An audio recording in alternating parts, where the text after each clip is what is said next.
White House. The time period is right on the chairs, but there's not enough for me to say that these are ones that were used in the White House. Sorry about that. Thanks, man. Thank you. It's very interesting to see. Thanks a lot. Thank you. Appreciate it. Need to have something that actually shows ownership by Abraham Lincoln. It's not going to be easy, but if he can do that, he's got a really wonderful piece. Well, if I buy something on a customer, I gotta resell it. When I resell it, it's gotta be beyond a reasonable doubt what I'm selling is what I'm selling. It's just the way I do business. At this point,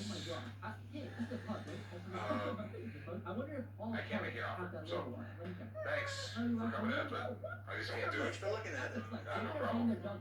You expect these things. Everything can't be what you want it to be. But I believe I brought in enough evidence here to prove that this chair is from the White House. Can I help you? Yeah, I brought you something that I think is pretty cool. It's a gold-plated death mask of Napoleon. That is pretty cool. It would have been made when someone died, so you could remember them. They didn't have selfies back then, I guess. I'm looking to sell my death mask of the Emperor Napoleon. From what I can tell, this thing's gold-plated, so it's gotta be worth something. I've had it about 6 months now, and my wife thinks it's the weirdest thing she ever saw. Does not want it in our house, so I figured it's about time to sell it. I'm hoping to get $120,000 for this Napoleon death mask. It is pretty cool. So, where did you get it? Well, my son and I, we pick antiques as a hobby, and we were at an estate sale. All of a sudden, this gold face sticks out at us, and it's sort of creepy, but the more we looked at it, we just had to have it. Okay. Napoleon proclaimed himself Emperor of France in 1804. Pius comes You can see that I'm making him nervous. You can see that. Crown from him, holds it over his head to signify that France, I will take care of you now. I am now your emperor. No one's good enough to crown me but myself. I don't know if that's what he meant by it, but from what we know about Napoleon today, he seems a little narcissistic. Wow.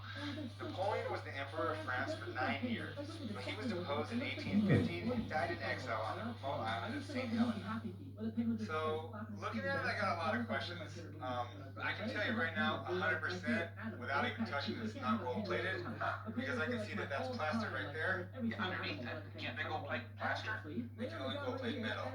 This could be a death mask of Napoleon, but when I look on the back, I'm really worried because these are modern screws back here, and the wood doesn't look very old. This is definitely machined plywood. This obviously isn't the original plaque it came with, so it's really cool, but these things can be easily faked. You can probably paper mache that and fill it up with plaster. So, how much are you looking here for? I want $120,000. 120,000. Yes, sir.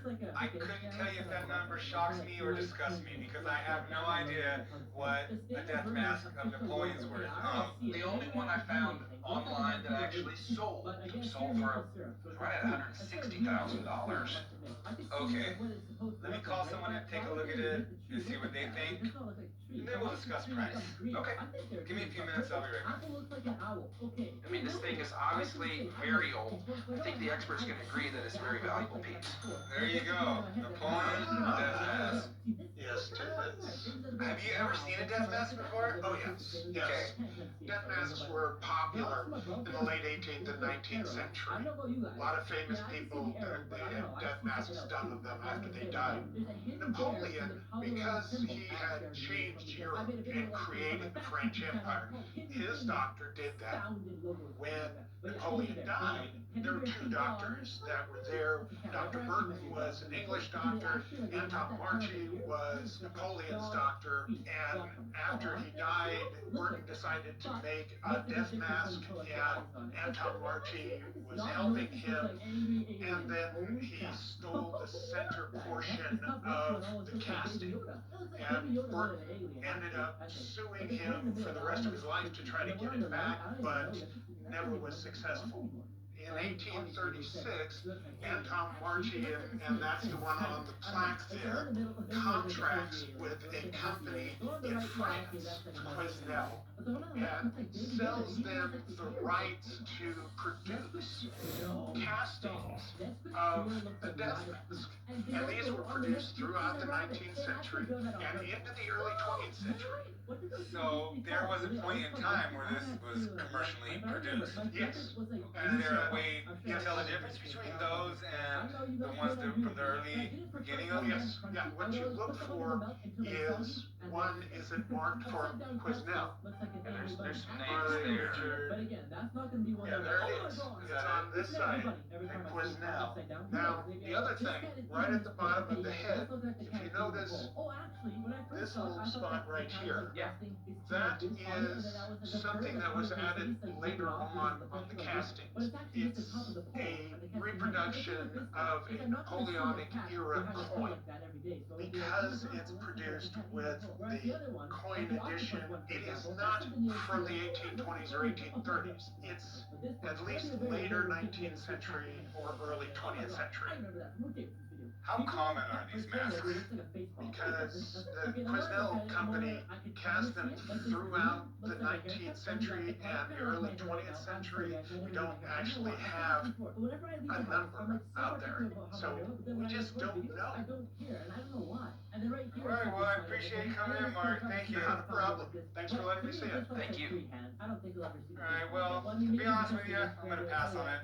You're asking for a lot of money, and there's just still so many unanswered questions. There's a big middle area in between it. Thanks for bringing it in, though. I got it, man. No worries. Have a good day. Unfortunately, we couldn't come to a deal because there were just still too many unknowns about this mask. But I am glad to come away more educated about it, and I think that I'm gonna take it home, and my son and I are gonna find a way to sell it and get some money for it. Hey, what can I help you with? I got an atlas from the Civil War period I'd like you to look at. You do? Wow. Well, where did my book go? This thing? Yes, that thing. What's it for? It's for looking at books. I come down to the pawn shop today to try to sell my Civil War period atlas. Bought it from a guy that sits up at the flea market. I think it's worth $1,000, and if I can't get $1,000 out of it, I'll take it back home and I'll keep it.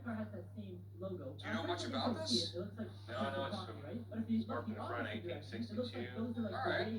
Nevada didn't become a state till 1864 on Halloween. Real? Sort of appropriate for Nevada. It'd be interesting to see what the map looks like in the state. It's flat on the model.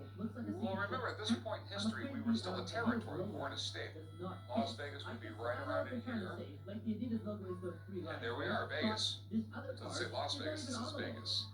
The reason people would stop in Vegas on the trails going to California, there was a stream here that ran year long, from the water your horses, water and everything like that. It wasn't until 1905 when they built a railroad station that people started moving here. But the population really moved in the 1930s. Hoover Dam and the legalization of gambling. So when this map was made, Vegas was pretty much a one-horse town. Is this just the United States, or is it the rest of the world? Okay, we have